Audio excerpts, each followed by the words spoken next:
Good morning, and thank you very much for joining us. I am Yori Folani. Let's talk a bit of money today, but before I go into there, let me introduce our guests this morning. We've got Mr. Mukhtar Mohammed, who's a financial analyst. He's a stockbroker. Thank you very much, as always, for coming on. Thank you, Uncle Yori. And Mr. Femi Odire. Mr. Femi Odire is a policy analyst. He's worked both abroad and lately now in Nigeria. In fact, he's working very, very closely with the state of Ekiti. No, that's the Osun. It is state of Osun, but Ekiti is just Ekiti state.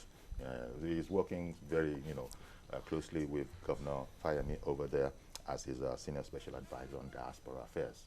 Now, good morning. Haven't dropped that word diaspora. You see what I'm talking about now. Talking about money, when I said we talk about money. Now, guys, you know, this is some serious paper, as they say. This is not change, serious paper. We thought we were doing well, if you look at the figures, the remittances to Nigeria, according to the World Bank's latest migration development brief, is in the almost $25 billion, in fact 24.3, and this is up $2 billion from the previous year. Well, it's actually also the highest remittance to any country in sub-Saharan Africa. And Nigeria is not alone in this sort of increase in remittances back home, generally speaking, and it's said to be fueled by great economic conditions in countries over there from which the remittances are coming. But I now have these experts with me to help us better understand, especially as these figures are so humongous that they contribute significantly to our gross domestic product. And quoting the National Bureau of Statistics, Austin Avuru, who is the CEO of Saplat Petroleum in the US, was actually remembering that in 2018, remittances actually surpassed our total earnings from oil and gas that year. And I said, well, as you know, it's not a particularly new story. The news broke last month, but I thought we should come and look at it. Now, let me start with Femi Odire because of your new assignment, as the special advisor, senior special advisor to the senior special assistant yes. to the governor on diaspora matters.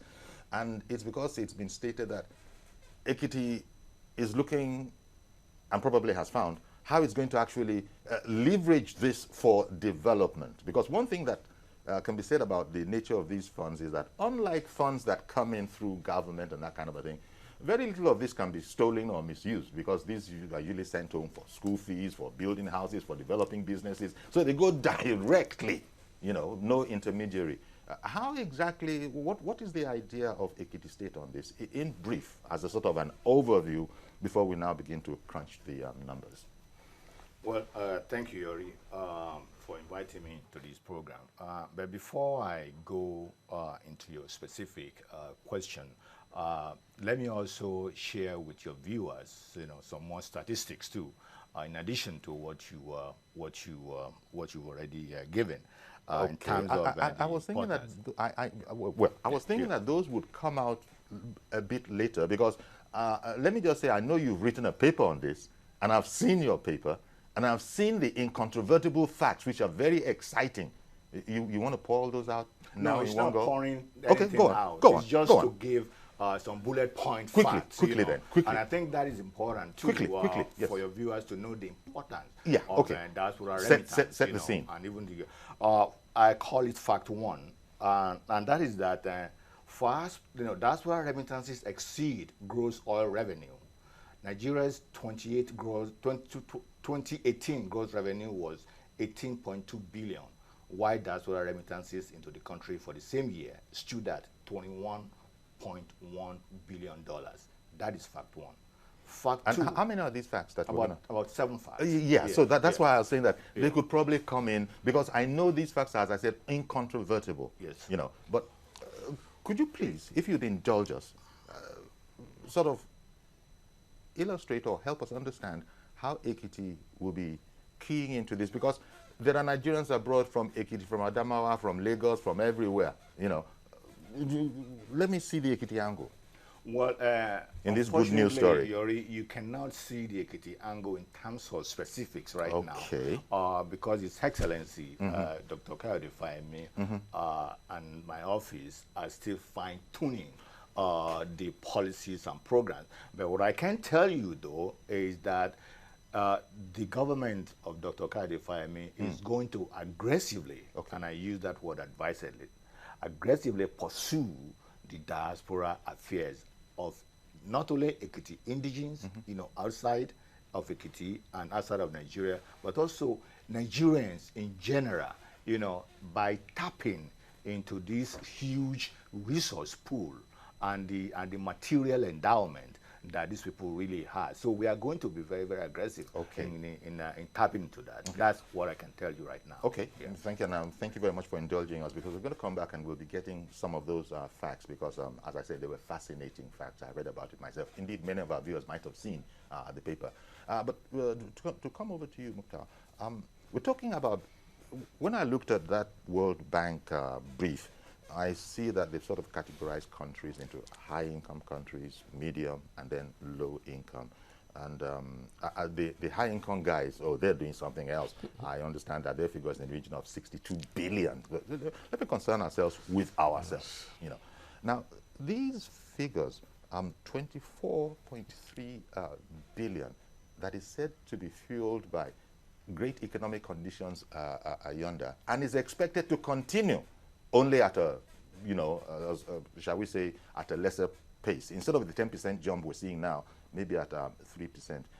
How does this benefit us, especially as we are told that it affects the GDP? And if a thing is affecting the GDP and I'm here as a national, I expect that it's another contribution that should augment the quality of my life. Does it work that way?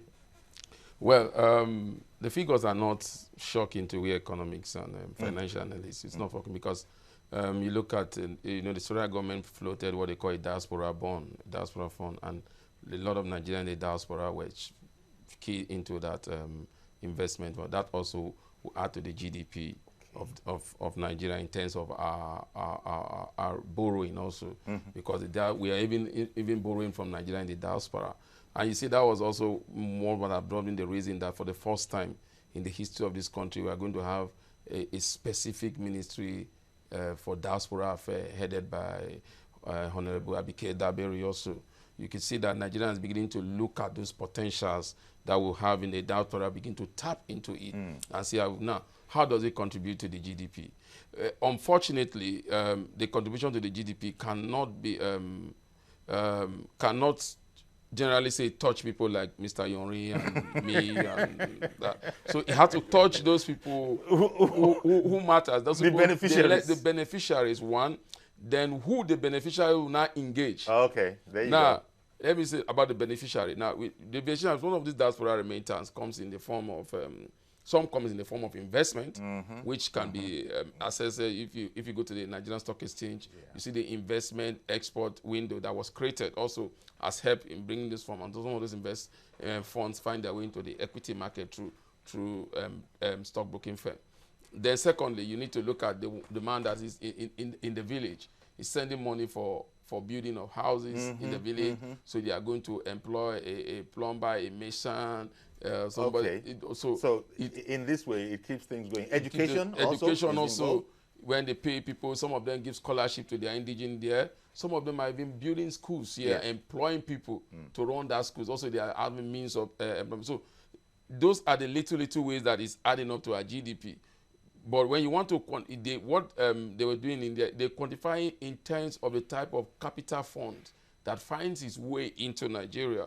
But now when you look at the contributor to the GDP, is in almost every sector. The creative sector, the entertainment sector, the non-oil sector, the agricultural sector also. The Nigerians in the diaspora also are beginning to come home. Most of them are farmers there. Most of them have been long time, bringing those technology home to see how they can use that to benefit the larger Nigerian population. Now, before we begin to see that trickle down into the GDP that is going to affect the middle class, it takes some time. When these people have the farm, when they create this job, then the middle class comes up with easy way of them doing all this, maybe in terms of technological development, how they can now tap in and see what. in your introduction, you said some of these funds also are well taken care of. Sometimes, why the Nigerian diaspora will tell you that I don't want to invest in Nigeria, and sometimes because he finds his way to the family and oh, give me a house, and at the end of the day, he comes back, he has been duped. So that also has contributed sometime in the low remittance that you see coming in. Oh, you actually think that it could be better if there were some of these apprehensions weren't even there? You see, it's going to be good now, because now, when you have diaspora, like he's a social assistant. So now, if a Nigerian wants to invest in a kitty state, he wants to do something in Nigeria, he has a place that he can go and confirm and begin to ask, can you help me monitor? I'm sending money home. I've been sending money home for a project like this, a project like this, a project like this. Can you help me just monitor how this project is going? Or is there any way the government can help me?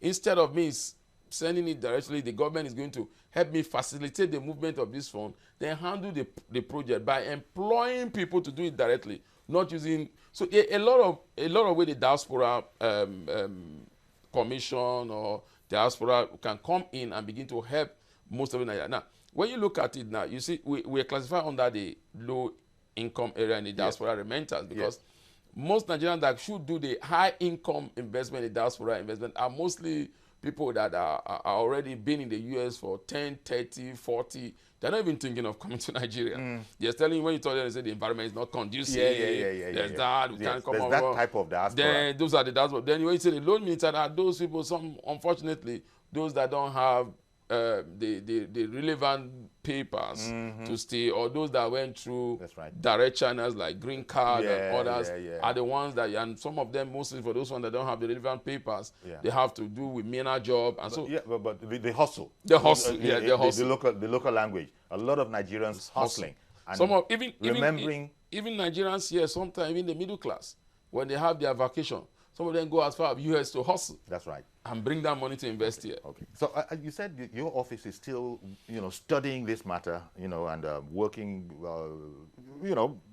clearly that, first of all, the president has set up this commission for diasporans.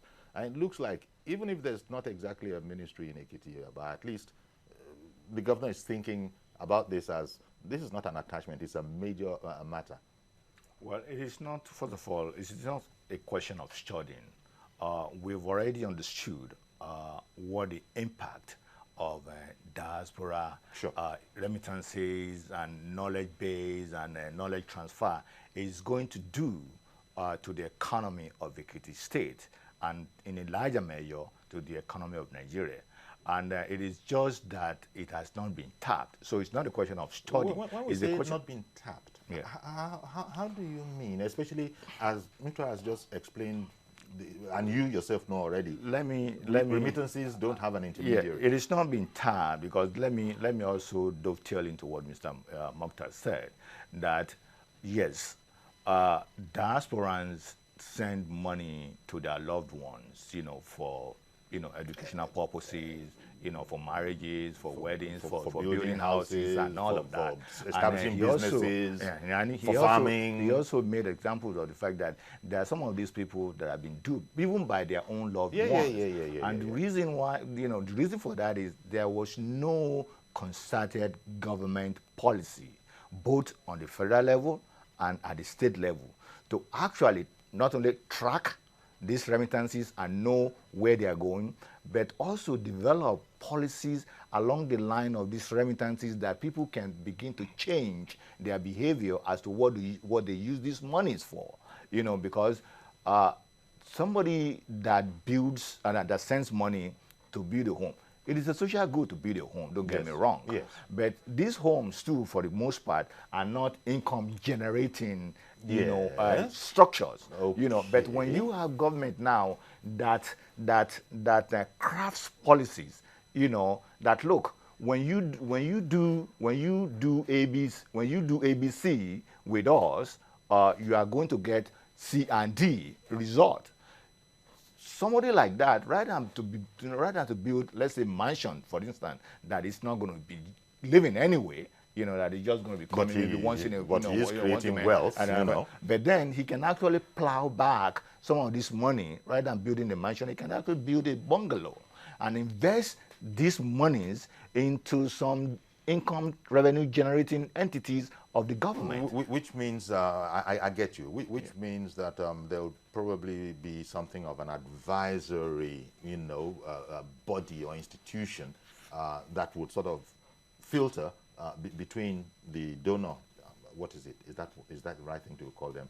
But the guy sending the money, donor, and the funds arriving here, so that there are better and perhaps more proficient, more efficient options than what is going on right now. And the little example, it's not that I'm belittling it, that you explain, because we hear that most often of people sending money home, build me a house, and when they arrive, they're shocked that, what?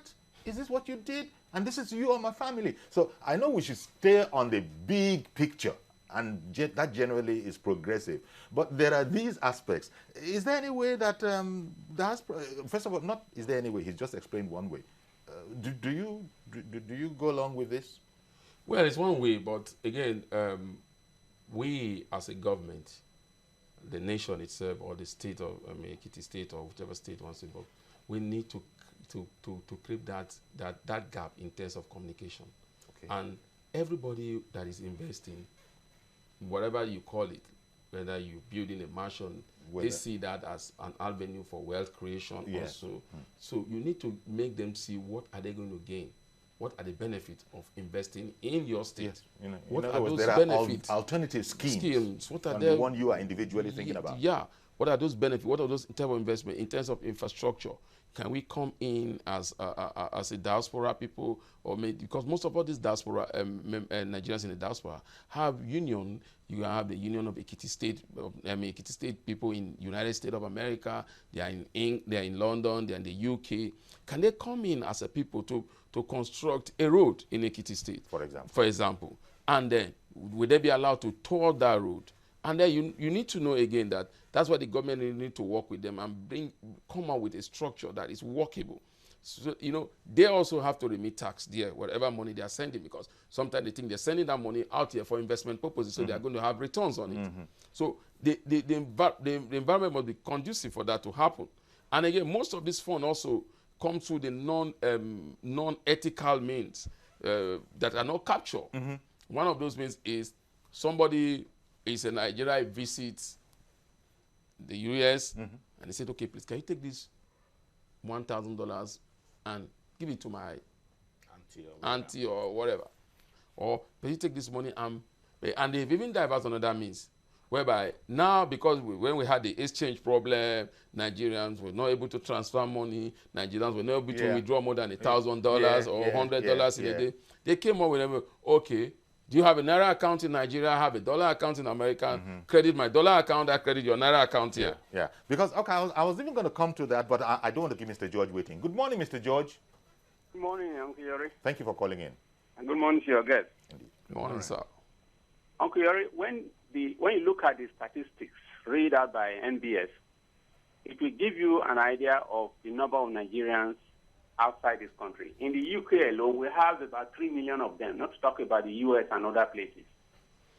The Diaspora Commission has come at, rather late, but it's better late than never. What I want to suggest to the government, there is a lot of fear among the diasporans about what happens to their investments or the money they send home.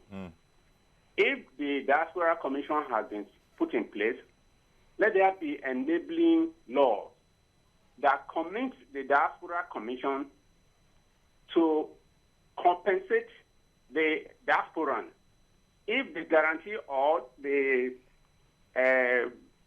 help them to invest their money and the money, something happens to the money. Let there be a legislation to give assurance to these people that they will not be duped.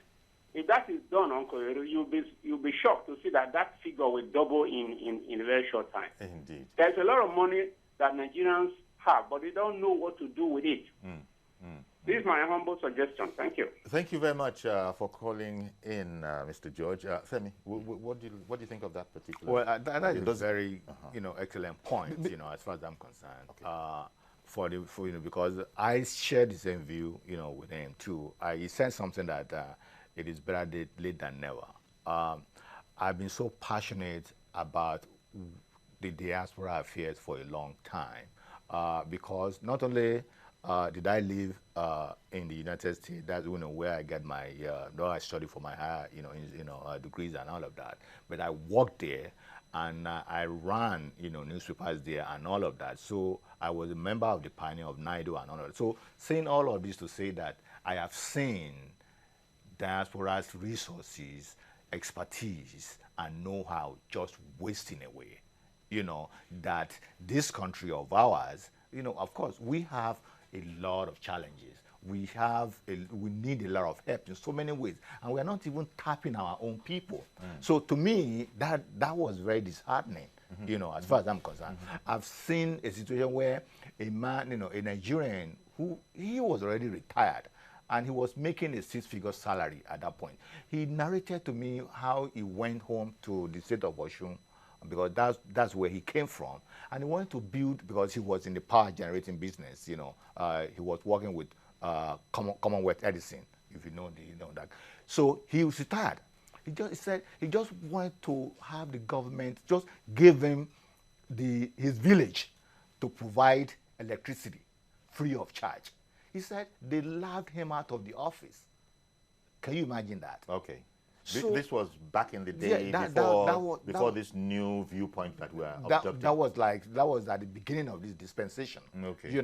So I have been wondering, when is it going to be time for our government to wake up, to tap the resources of the diaspora? So it is better late than never as far as the creation of the Diaspora Commission is concerned. Okay. And I wonder how, no doubt, if the World Bank, puts out a migration and development brief report, it must be pretty thorough. But I couldn't help wondering, how do they know? How do they know exactly? Mukhtar just explained something that you might just say, look, please give this to my auntie. Give this $1,000. They know. So they know. How do they come to know? They know because you have these countries that have advanced system. Okay, money. I'm going to come back to you. You continue. But Femi in the UK, good morning. Thank you for holding on for a bit.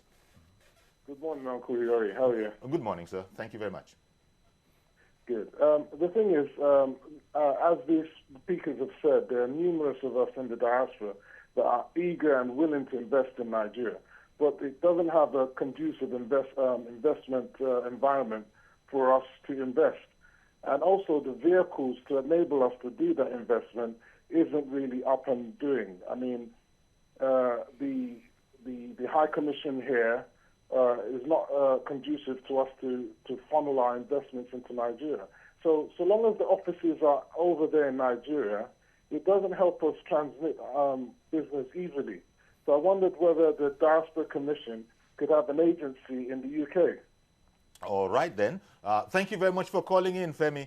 We're, of course, Honorable Abike Dabiri, she's the CEO of that particular commission. And no doubt we'll be speaking with her, and, she's very accessible. So we'll be knowing a lot more about how but that's a compatriot there. And what he's saying is what most people say. Now, I don't know, maybe there must be millionaires abroad as well. I mean, that happen to be, yes, there are dollar millionaires even in Nigeria, but I'm talking about Nigerian dollar millionaires resident permanently, mostly yonder. Their contributions, I don't know that those ones bother to be sending anything back. Because, no, you see, those ones come in, like you see the import-export window that was created by CBN to stabilize the currency. Most of them comes in through those. Some of them partner with most of all these direct portfolio investors that you see coming to Nigeria, especially in the Nigerian stock equity market also. Those ones are pretty active on the stock exchange, right? Yes, they are. In the stock market. If you look at sometimes most of all these foreign investors, mostly those companies that are coming into Nigeria, you realize that most of them have Nigerians there that outward will be the one to represent them here, who knows about the Nigerian culture, who knows about the Nigerian investment window. So some of those people try to come in directly through those, they are being captured. But one thing we need to know is that when you see World Bank comes up with, or World Bank, IMF, whatever comes up with a data like this, it's not accurately 100%. It has to do with those that can be captured. Those that can be captured, because most Nigerians also, because the problem you have in abroad, which he can attest to, is that every black man is in Nigeria, and every black man is in Africa. You see them, oh, once you are African brothers, we are brothers. Yes. You know, it was Nelson Mandela that said it's the European people that came up to let us know that you have cousins, you have nephews. In Nigeria, in Africa, we are brothers. Okay. So we see your African fellow Africa abroad. So sometimes, and most of them, again, married to Nigeria or Nigeria married. So, but what I'm saying in essence is that the remitters could be more than that. But now with this Diaspora Commission, they will be able to, if they come up with good strategies, they will be able to capture a lot of these Nigerians, bring them here. They alone can develop, even deepening our equity market also, and also because they will be here for a long time. We're also taking for granted, aren't we, that conditions, economic conditions, where over there are going to continue to be great. Well, we're taking that for granted, aren't we? When you talk about economic because conditions, they say that this upsurge is fueled by the health and vibrancy. Let me give you a simple of the economies over there. Economics over there in terms of returns. You have, if you're an investor, you want to look at returns. You look, $1 there is $1. $1 in Nigeria is about 360 naira. Yes. So $10,000 is about 3.6 million. $10,000 in America is $10,000. $10,000. In terms of return, $10,000 in America. Why do you think when you see most of the foreign investors, they come in here in our treasury bill, in our bond market, because of the returns we give to them, 7%, 9%, 12%. In America, he can, if I'm wrong, in terms of inflation is very low, so the return on investment goes between 3 to 4%. So the challenge, the more challenging the economic environment, the higher the risks, the higher the return.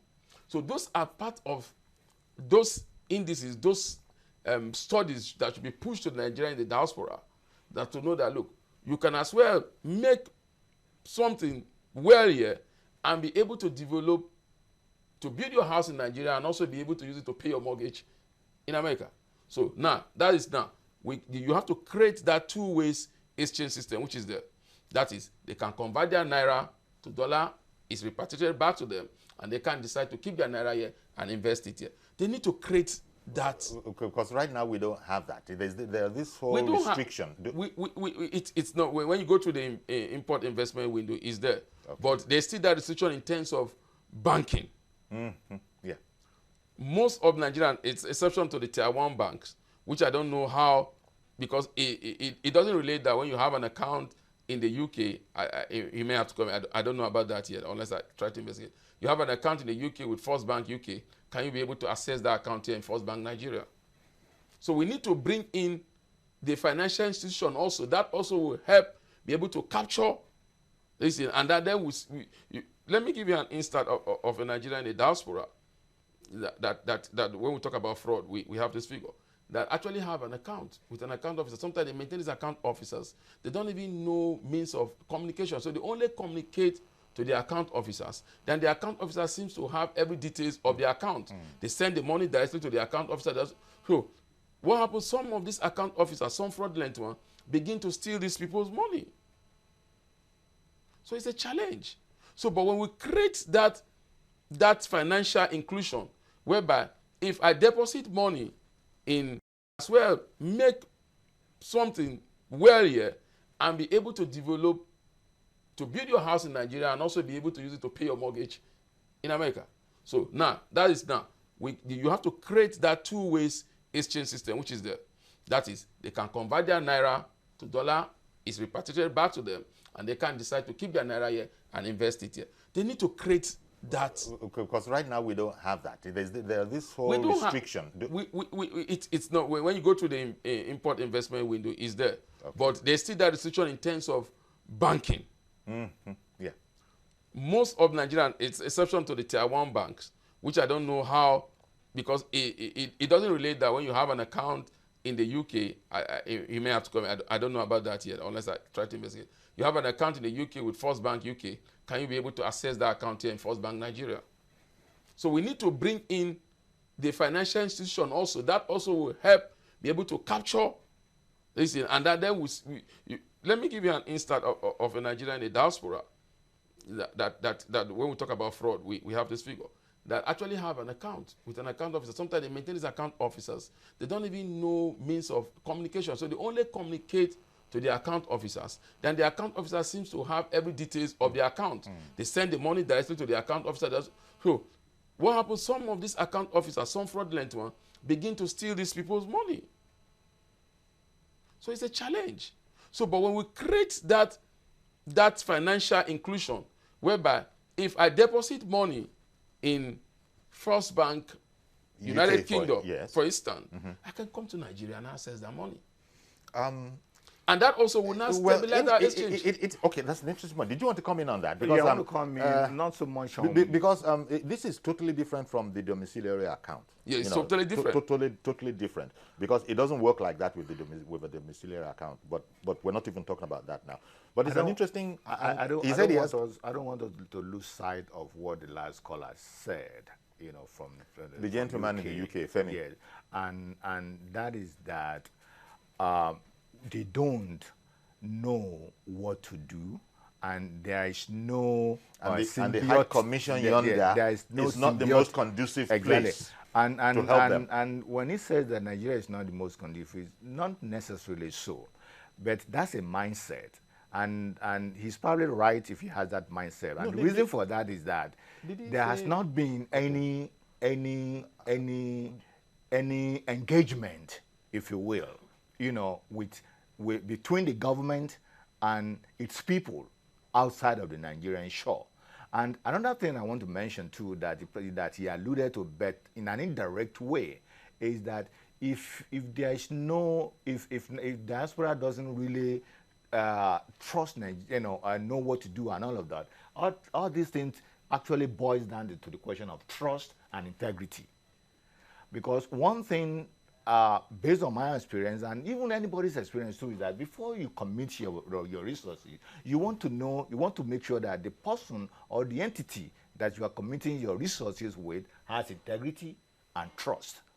And unfortunately, Nigerians in the diaspora, even Nigerians here within the country, do not see their government as having those values, and I can say, without any fear of contradiction, that Governor Kayode Fayemi has been able to maintain trust and integrity in governance. And this is one of the things that we are going to leverage on.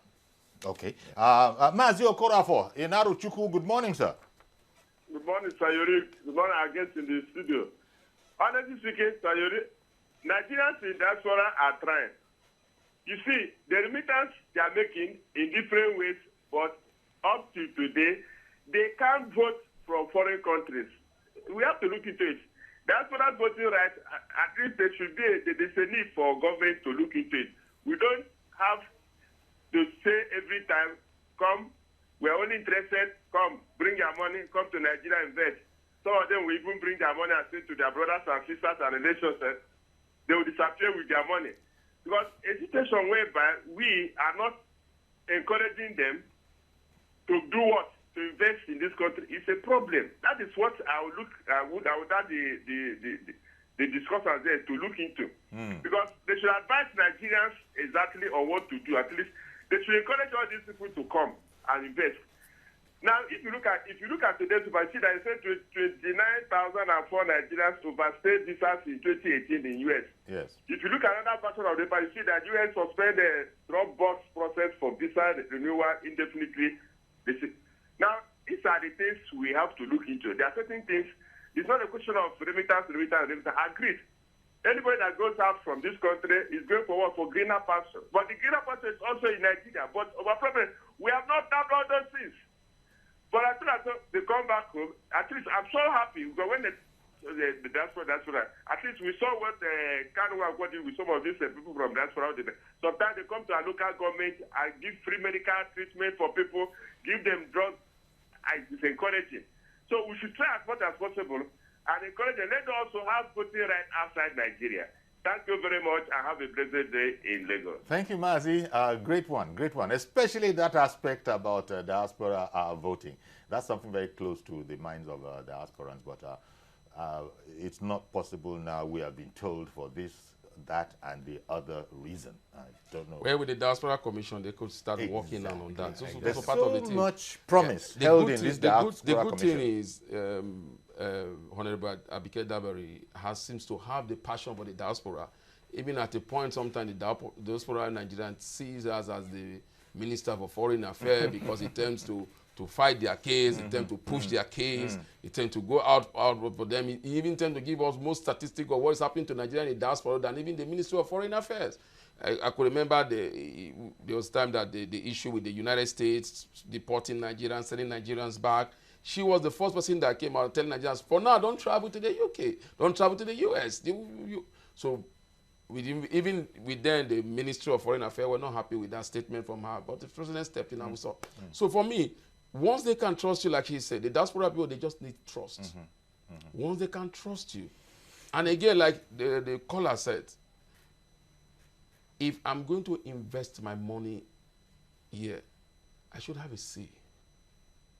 Of course. I should have a say. Economy, what do we call it? Economy power to translate to voting power. Because if I'm bringing in, if I'm like the statistic you get, they have remitted more than our cash cow. Yes, yes. So they should have a say. Exactly. So if they don't have a say, if they begin to have a say, then it helps them to invest. Now this is where it has been said that better late than never, that this Diaspora Commission should have been before now. It holds so very much promise, and I suppose credit has to go to the government because there have been governments before this that just weren't looking at things like that.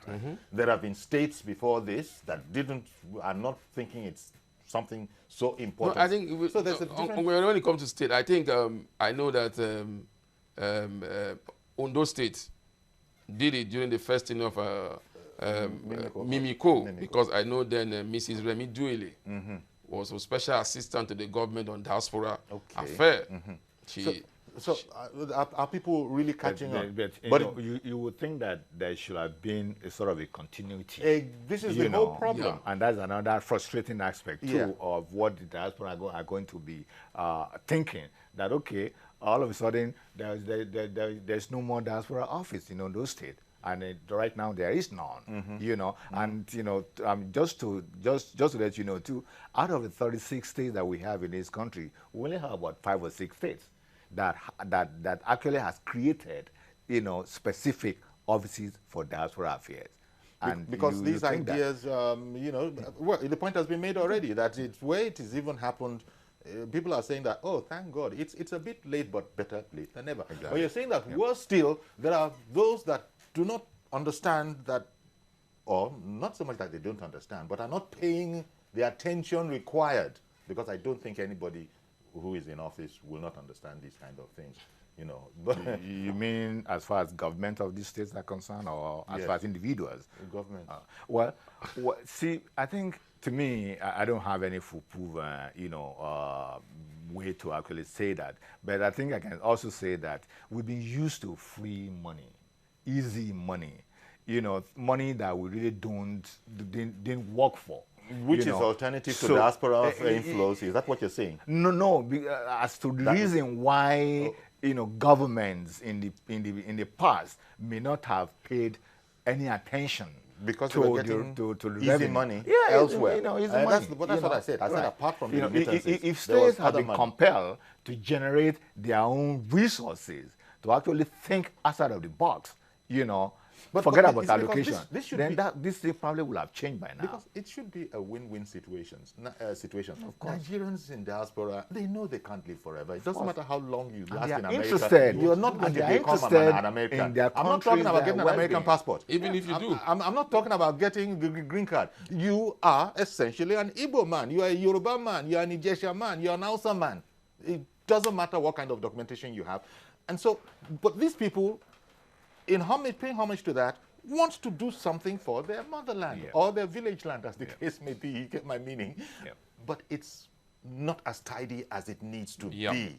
It's not as foolproof. You see, what I would advise is that It was almost like insurance that you guys are talking about, that, look, if people are sending their money, there can be some sort of an arrangement where you cannot be duped, out of your hard-earned money. I think my advice for the Diaspora Commission or in the other state is to create a window. They have an investor committee that can enlighten Nigerians in diaspora. It's not going to be easy to get them to invest. It shouldn't think because they have money. Because when you talk about in states like America or the UK, that's where they tell you the lunch is not free, because these people, There's no free lunch, they really work hard Yes. for their money. Yes. They really work hard for their money. So they really want their money to be used to this choice for them. So now that's where the government need to come in. They need to have people, experts that tell them they kind of do a road show, tell them what they are going to benefit, how this money will come to the government, what is going to be their return. Remember that the diaspora fund that the federal government even put in place to borrow money was oversubscribed by Nigeria in the diaspora. It was a diaspora fund. It was oversubscribed. Mr. Mukhtar, let me make that point of correction. It was oversubscribed, yes, but it was not oversubscribed by Nigerians in diaspora. And that's one of the that's one of the bones of contention. So with the government. who made this this up? oversubscribed by foreigners? That's And that's one thing that Nigerians that diaspora boils down to were lack not- of, that's what I'm talking, communication, Yeah. being in unity, Yeah. because like if you has, I'm sure one of the biggest tasks Honorable Abike Daberi we have now is how to get a thorough data between, when I mean data, with their names, address, where they stay, what they do, authentic data of the true Nigerians, the amount of Nigerians. Yeah. You might not have it all, but at least have a data that you can work with. Then then the Nigerian diaspora also have to organize themselves. It's just like when you come to the cooperative society that we have in those days, that you want to get money from Nigerian Agricultural Cooperative Bank, you have to form a cooperative. You have to have a leader, like the NU. All those. You need to come together. They also have their own part to do. Then the government also have their own part to do. Okay, but you just managed to get one of those particular facts out. But as you said, there were about 7 of them. You just rattle off about 2 or 3 more, just to give us some. Well, let me just say something about the diaspora remittances from the U.S. alone. Okay. From the U.S. alone, it says that the 2018 remittance of Nigerians in the United States of $7.2 billion was more than the entire $6.7 billion earmarked for capital expenditure for 2019. And this was by Afri-Infest. So Yes. can you imagine that? Yes. Just the U.S. alone. Just by way of contextualizing this, because when we hear that big money, Nigerians have remitted 24.3 billion, almost 25 billion. It's interesting. I think one more, please. Sure. One more fact. Okay. The diaspora remittances equals 84% of the federal government budget. Can you imagine that? Which means that Nigeria's 2018 budget was $29.9 billion, while diaspora remittances stood at, like you said, $25.1 billion for the same year. Can you imagine? And the other thing is that, yes, economic experts are expecting this trend of growth generally, of remittances generally, to continue. And as I was suggesting, you guys didn't contradict it. We're sort of taking for granted that there will be continued economic well-being over there. Because if it is fine over there, then our people can keep on being gainfully employed and keep on sending money. So there has to be. You know why? Do you know why? Yeah. Let me take the U.S. as an example. Unemployment rate in the U.S., the moment it starts reaching 6.57%, there is going to start be panicking. The government will start will be panicking. That means that the unemployment rate in the U.S. cannot, and they make sure that it cannot be more than 7%. What is our unemployment rate? About 34.4%. And we're not panicking yet. That means, and we're not panicking yet. There are too many doctors, for example. There are too many doctors. What that means basically is that, yes, the economy of these countries will always improve. Okay. Because they cannot allow unemployment rate to fall below a certain percentage. You see, Excellent. on a lighter note, Uncle Yori, so when you roll out some of these figures now, and President Trump sits in office and sees these figures alone from the United States of America, and he begins to take the statistic of the number of Nigerians that are paying tax in the body. So why there will be visa suspension. Well, they already, the remittances are being taxed already. Yes, because those are the ones that are captured. Western- Like now, like the last caller gave us a statistic about 29, is it 29% or 29,000 Nigerians that are refused to come back home, and they went there with visiting visas. That cannot be captured. Yes. That cannot be captured. No, that can be captured. You know why? Because they are still going to send much of their remittances through Western Union, MoneyGrams, and all of that. That's what I'm telling you. There are other ways they do it. There are now. other ways of they because- give money Let me in give now. you an answer. If you send it through Western Union, you get the 300 and sometimes the banking rate of 340, 200, 350. And when you have somebody that is here, remember that Nigerians in the diaspora, you happen to be one of them. I'm sure you get what I'm trying to say. Nigerians in the diaspora now have, most of them now does fund transfer. So they are legitimately registered in the United States. So what they do is you give them your dollar there, and they remit naira to your naira account here. So that cannot be generated. I see what you're saying. Yeah. And the onus is now on our government to find some kind of mechanism to track what is coming here. And And that is what we need to start working on. Yes, and when it has arrived, I guess we have to, as they say, make sun while make hay while the sun shines, because the experts again that gave us all of this from the World Bank are saying that this trend of growth is expected to continue, but at a lesser pace. That it actually might drop from the humongous 10% figures that we're quoting now to something like 3%. So that means one just has to, That was send panic now to the people because if you are paying school fees for 3 people, you may have to reduce it to 2. These are some of some of those scenarios that will begin to play out. But it's how, like he said, it's how much we can, even the 10% is above, like he rightly pointed out, it's more than our capital expenditure. I mean, that alone, it just puts it in context for you. That it's some. That's why I said it was serious paper at the beginning. Yeah. It's not changed at all. It doesn't change because even our budget, they say remittance from the US is almost the total budget of Nigeria as a nation.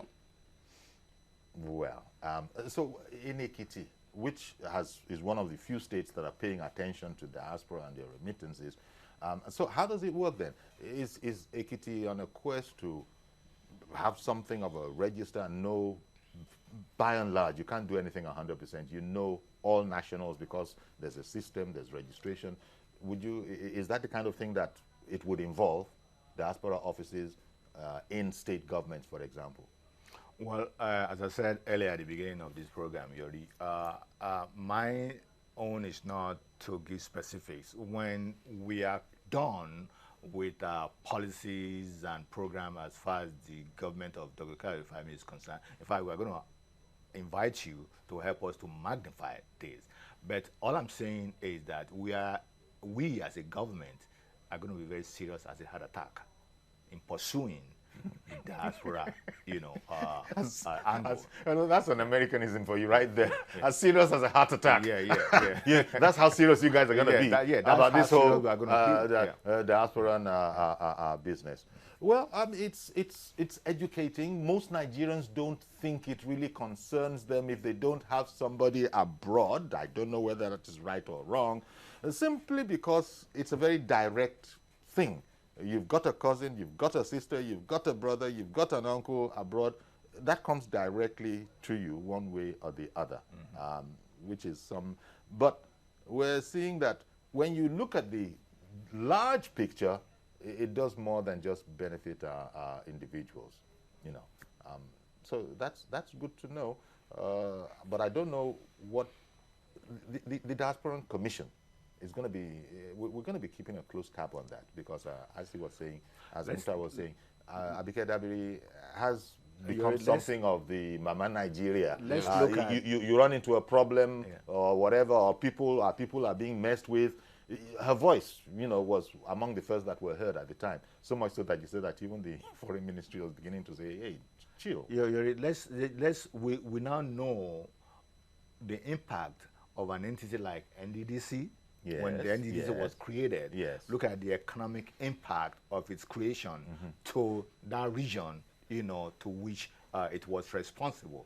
The Nigerian Diaspora Commission is going to be like NDDC, if not surpass NDDC at the end of the day, based on all these statistics. Yeah, it's going to be huge. Yeah, it is. But it's going to be huge. But again, Nigeria and the diaspora deals with integrity.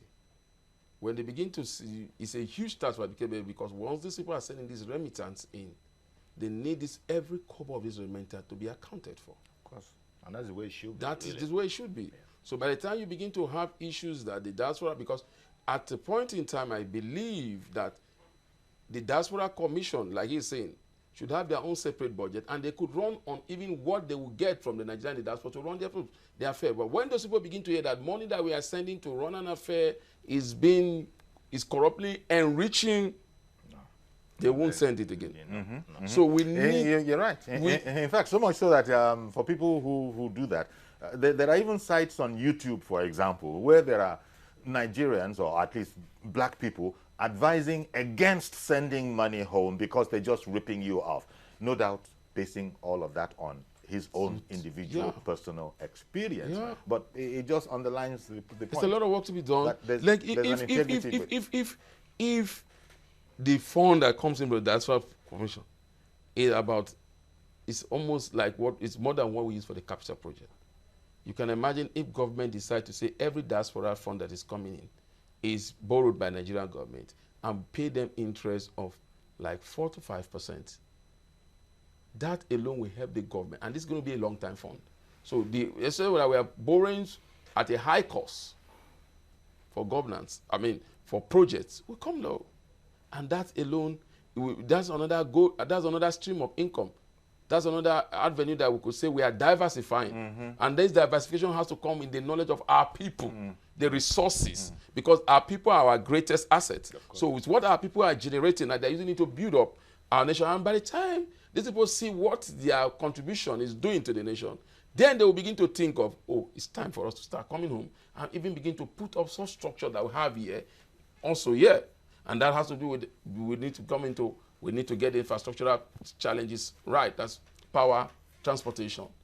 It's very key. And then transparency. It's everything.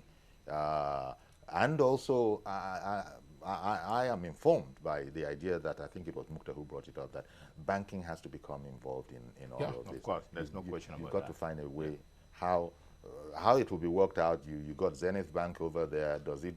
Can it be seamless? Sorry, it's working out. Remember the Chinese phone. We have now banks that designated to collect the yuan.